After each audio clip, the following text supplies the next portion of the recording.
నమస్కారం.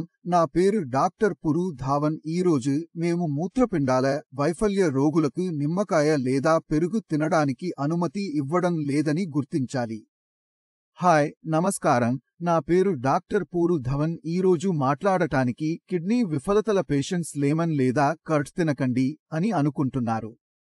నిమ్మరసం, మజ్జిగ, పెరుగు తీసుకోకూడదని చెప్పి వాటిని తిరస్కరించాలి. దీనికి కారణం మీరు కిడ్నీ ఫెయిల్యూర్ పేషెంట్ అయితే కారణం తెలిస్తే మజ్జిగ, పెరుగు వంటి పుల్లని పదార్థాలు కూడా తినకుండా ఉంటారు. ఇప్పుడే కిడ్నీ ఫెయిల్యూర్ గురించి మాట్లాడాలి.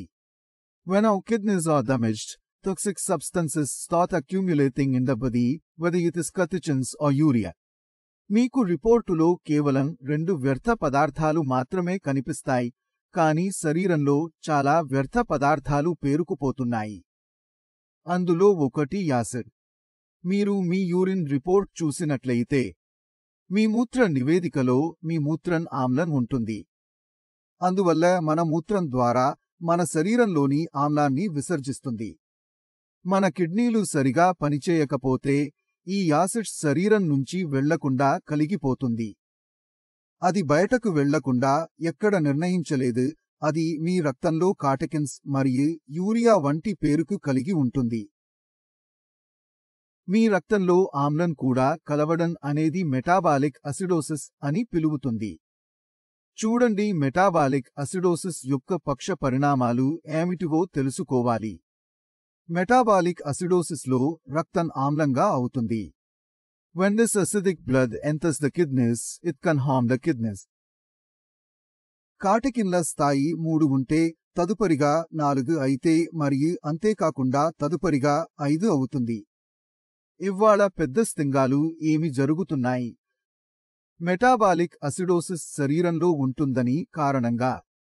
కాటెకిన్ లెవెల్ 3 లేదా 4కు వచ్చినప్పుడు ఆమ్లం మూత్రపిండాలను నష్టపెట్టినట్లుగా ఉండదు. కానీ కాటెకిన్ల స్థాయి 3 లేదా 4 పార్చుకొని కాటెకిన్ల వేగం పెరుగుతుంది. ఇది కారణం మెటాబాలిక్ అసిడోసిస్ అవుతుంది.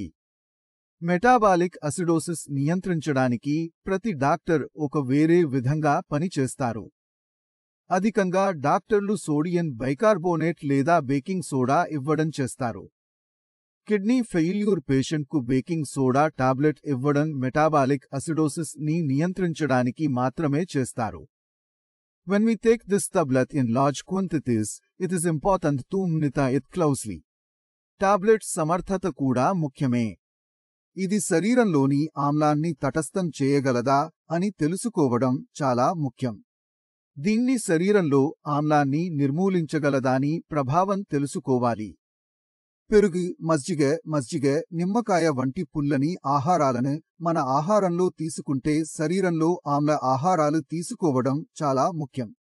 When we take tablets orally, it helps to neutralize the acid in the body. మందు రక్తంలో చేరదు.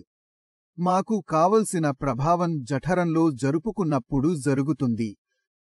అందుకే కిడ్నీ పేషెంట్లు పుల్లని ఆహారాలకు దూరంగా ఉండాలని సూచిస్తున్నారు. పెరుగు, మజ్జిగ లేదా మజ్జిగకు దూరంగా ఉండాలని వారికి సలహా ఇస్తారు, ఎందుకంటే ఇందులో లాక్టిక్ ఆమ్లం ఉంటుంది. లాక్టోబాసిల్లస్ పెరుగు తయారీలో సహాయపడుతుంది. లాక్టోబాసిల్లస్ కర్మను చేయడంలో లాక్టిక్ ఆమ్లం కూడా సహాయపడుతుంది. కానీ నిమ్మ, చింతపండు లేదా మామిడి గురించి మాట్లాడటం వలన సిట్రిక్ యాసిడ్ కూడా ఉంటుంది. అందుకే నారింజ, కివీస్ మరియు మామిడి వంటి పుల్లని పండ్లకు దూరంగా ఉండాలి, ఏదో కారణంగా. పెరుగు, పనీర్, మజ్జిగ లేదా బట్టర్ మిల్క్ అన్ని ఆసిడ్ ప్రతిక్రియ ద్వారా రూపొందిస్తాయి.